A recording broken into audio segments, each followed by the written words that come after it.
జూబ్లీహిల్స్ ఉప ఎన్నికకు సంబంధించిన రిజల్ట్ అయితే ఈరోజు వచ్చే అవకాశాలు అయితే ఉన్నాయి. సో దాదాపుగా ఇప్పటికే 2 రౌండ్లు పూర్తయిపోయింది. 3వ రౌండ్ సంబంధించిన లెక్కింపు కూడా నడుస్తుంది. సో దీనికి సంబంధించి మరి ఏ పార్టీ గెలవబోతుందనే ఉత్కంఠ అయితే రాష్ట్రం అంతటా ఎదురు చూస్తూ ఉన్నారు. సో దీనికి సంబంధించి మనతో పాటు మాట్లాడడానికి సోమాజిగూడ డివిజన్ సంబంధించిన Congress party senior leader Srinivas గారు మనతో పాటు ఉన్నారు. అన్న, ఎట్లా ఉంది మరి? అంటే జూబ్లీహిల్స్లో గెలవబోతుందా కాంగ్రెస్ పార్టీ? 100% గెలవబోతా ఉంది. ఎందుకంటే బీఆర్ఎస్ పార్టీ పెంచి పోషించిన కొన్ని ఛానల్స్ నిన్నటి వరకు విష ప్రచారం చేశారు. గత 2 నెలల నుంచి ప్రజల్ని అయోమయంలో గురిచేసి బీఆర్ఎస్ఏ గెలుస్తుందని చెప్పి ప్రజల్ని అయోమయం ఇచ్చారు. మీ ఛానల్ ద్వారా వాళ్ళందరికీ చెప్తున్నాం, ఈరోజు ఏం చెప్తారు ప్రజలకి? ఎందుకంటే మీడియా అంటే ప్రజలకు ఒక నమ్మకం, వాళ్ళు చూపెట్టిందే నిజం అనుకుంటారు, పేపర్లో ఏది రాస్తే అదే నిజం అనుకుంటారు. కానీ విశ్లేషణ చేస్తే రాస్తే బాగుంటుంది, నిజము చాలా దగ్గరగా మాట్లాడాలి. అయినా జూబ్లీహిల్స్ నియోజకవర్గ ఓటర్లు విజ్ఞతతో ఆలోచన చేసి రేవంత్ రెడ్డి గారు చేస్తున్న అభివృద్ధి మరియు సంక్షేమానికి ప్రజలను పట్టం కట్టబోతున్నారు. ఇది జూబ్లీహిల్స్ నియోజకవర్గ ప్రజలకు కాంగ్రెస్ పార్టీ తరఫున ప్రత్యేకంగా ధన్యవాదాలు తెలియజేస్తా ఉన్నాం.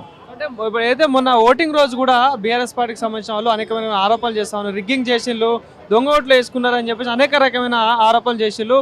దానికి సంబంధించి చాలా పెద్ద అల్లర్లు కూడా చేసిళ్ళు. సో ఏంటి దానికి సంబంధించి ఏం చెప్తారు? ఇప్పుడు ప్రజాస్వామ్యం మీద నమ్మకం లేనోళ్ళు ఓడిపోయిన తర్వాత ఏం చెప్పాలి, ఏ కుంటి సాకులు చెప్పాలని చెప్పి ప్రతిసారి ఓడిపోయినప్పుడు చేసేటువంటి ప్రచారమే ఈ వీళ్ళు కూడా చేశారు. వాళ్ళు మొన్ననే తెలిసిపోయింది, ఓటింగ్ సరళిని బట్టి బీఆర్ఎస్ పార్టీ ఓడిపోతుందని చెప్పి వాళ్ళు పసిగట్టే ఒకరోజు ముందే వాళ్ళు సెల్ఫ్ గోల్గా ఆ విధంగా ప్రయత్నం చేశారు తప్ప పోలీసు వ్యవస్థ కానీ ఎలక్షన్ కమిషన్ కానీ పకడ్బందీగా ఏర్పాట్లు చేసి సీసీ కెమెరాలు పెట్టారు, పోలీసులు పెట్టారు, అన్ని రకాలుగా బందోబస్తును చేసి ఓటింగ్ ప్రశాంతంగా జరిగింది. కాబట్టి ఎక్కడ కూడా రిగ్గింగ్ అనే సమస్యనే లేదు, దొంగ ఓట్లు చేసే సమస్య లేదు. ఎందుకంటే ఎంత తక్కువ పోలింగ్ అయింది, రిగ్గింగ్ దొంగ ఓట్లు చేస్తే ఎక్కడో వెళ్ళిపోవాలి, 60% పోవాలి. కానీ నిజంగా జరిగింది కాబట్టి 42-40% ఓట్లకే పరిమితమైంది. అధికారం ఉందని చెప్పేసి పెట్టుకొని బీఆర్ఎస్ కార్యకర్తలపై దాడులు కూడా చేసిల్లని చెప్పేసి మొన్న పెద్ద ఎత్తున చేసిల్లు. సో దానికి ఏం చెప్తారు? ఇప్పుడు దాడులు చేసిరు, మీ మీడియా ద్వారా చూశారు. పాడి కౌశిక్ రెడ్డి అభ్యర్థి వాళ్ళు చుట్టుపక్కల వాళ్ళు కూడా నవీన్ యాదవ్ గారి ఆఫీస్ మీద దాడి చేసింది ఎవరు? మీడియా అంతా చూసింది కదా. పాడి కౌశిక్ రెడ్డి ఆమె సునీత గారు మన కార్యకర్తలను వచ్చి కొట్టారు. కళాకారులు వారం రోజులు ఇక్కడ ప్రచారం చేసి వాళ్ళు పక్కనున్న ఫంక్షన్ హాల్లో సేద తీరుతుంటే వీళ్ళు దొంగోట్లు వేయడానికి వచ్చారని చెప్పి మీడియాని తీసుకుపోయి వాళ్ళని కొట్టి, లంబాడి వాళ్ళని, ఎస్సీ ఎస్టీ వాళ్ళని కొట్టి మళ్ళీ మన మీదనే బురద జల్లడానికి ప్రయత్నం చేస్తున్నారు. ఇది చాలా దుర్మార్గం. బీఆర్ఎస్ పార్టీ గతంలో చేసిన 10 సంవత్సరాలు చేసిన అభివృద్ధి లేదని తేటా తెల్లమైంది. కాబట్టి ప్రజలు ఒక మంచి నిర్ణయం తీసుకురు, అభివృద్ధిలో దూసుకుపోవడానికి మంచి అవకాశం వచ్చింది. అంటే ఇప్పటికే 3 రౌండ్ల కౌంటింగ్ కొనసాగింది. సో లీడ్లో కాంగ్రెస్ పార్టీ కనిపిస్తూ ఉంది.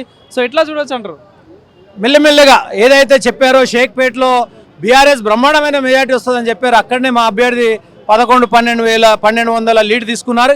ఇక అభ్యర్థికి సొంత డివిజన్ అయినటువంటి యూసుఫ్ కూడా ఉంది, రహమత్ నగర్ ఉంది, బోడబండ, ఎర్రగడ్డ, సోమాజిగూడ, ఇక్కడ మంచి మెజార్టీ 20,000 పైచిలకు దాటబోతుందని మా యొక్క విశ్వాసం. మీరున్న డివిజన్ అయితే సోమాజిగూడ డివిజన్లో ఎట్లా ఉండే ఛాన్సెస్ కనిపిస్తున్నాయి? మా డివిజన్లో మాకు శ్రీధర్ బాబు గారు నాయకత్వంలో మేము అక్కడ ఎన్నికలకు పోయాము. అడ్డూరు లక్ష్మణ్ గారి నాయకత్వంలో మరి ఎంపీలు, ఎమ్మెల్యేలు అందరూ కూడా ఇన్ఛార్జ్లో వచ్చారు. మాకు పూర్తి విశ్వాసం ఉంది. మా సోమాజిగూడ సగం డివిజనే, 39 బూతులకు సంబంధించిన డివిజన్లోనే మేము దాదాపు ఒక 4,000 పైచులకు లీడ్ ఇవ్వబోతా ఉన్నాం. సో ఎట్లా ఉంటుంది అనుకోండి మరి ఈ ఉప ఎన్నికతో రాష్ట్ర రాజకీయాల్లో ఏమైనా మార్పు వస్తుందా? తప్పకుండా. ఇప్పుడు బీఆర్ఎస్ ఏమన్నదంటే ఈ ఒక్కసారి కాంగ్రెస్ నూడగొడితే మన బీఆర్ఎస్ పార్టీ బాగా పుంజుకుంటుందని చెప్పారు. ఇక బీఆర్ఎస్కు చిగురించడానికి కూడా అవకాశం లేకుండా రేవంత్ రెడ్డి గారు ప్రజలు తీర్పు ఇవ్వబోతున్నారు.